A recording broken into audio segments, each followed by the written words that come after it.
He left 59 and a half days after I filed that motion. They realized that it was a direct result of the power of the House Freedom Caucus and our willingness to stand with the people of America. When I first got here, I chafed under Speaker John Boehner.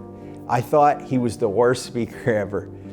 But we were still debating at that time 12 separate appropriations bills, and anybody was allowed to offer an amendment to cut spending on that particular bill. I didn't realize how good we had it. We were hopeful to accomplish a more open process where amendments would be made in order. If anything, it actually got a little worse. And then under Paul Ryan, he changed the rules, took away our voice, our ability to amend bills. He said they've all got to go through the Rules Committee, even on the appropriations bills. Everything has to be approved. And by the way, the Rules Committee would just pretty much shut down all the debate. We were able to stop some bad things from happening by just stopping the votes entirely. But it didn't necessarily make things better. And I didn't think it could get any worse until Speaker Pelosi came along. She would take individual bills after they came out of their committees and glue them together and call them en bloc votes. They'd stick 10 bills that had nothing to do with each other after they had already come out of committee, stick them together, and you would vote once and it would cover 10 or 20 bills. It got so bad that we had to do something. You have to fix the process before you can actually start to fix politics.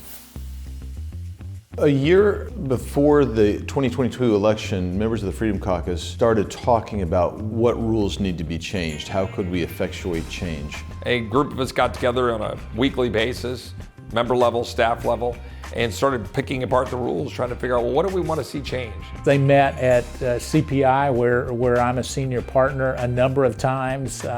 Normally in Washington, D.C., when you have these kind of discussions, it says, well, you know, I want to get in this fight because I want this particular position or I want more power here.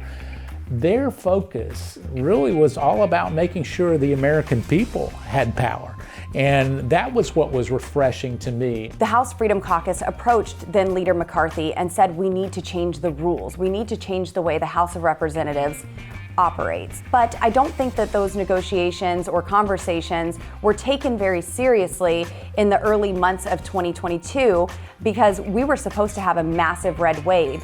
And the House Freedom Caucus didn't exactly have the number of members necessary to impact any leverage points that we may have. It looks like the Republicans are on a path to get a narrow majority, but that's not a red wave. That's nothing like a red wave. So the fact of the matter is this red wave never materialized. That's just a very small, slim Republican majority. What it means when you have such a slim majority is every voice in the majority needs to be considered. It used to be the case when we had a majority of 29 that 28 people could be ignored outright. We got 222 to 212. You got to have 218 to pass any bill. And the Democrats aren't going to vote with us. So he can lose four people. Suddenly, the day after the election, when you have a 5-person majority, you know, it suddenly becomes really important to listen to everybody. Right after the 2022 election, at FreedomWorks, we had what I call an off-campus hearing.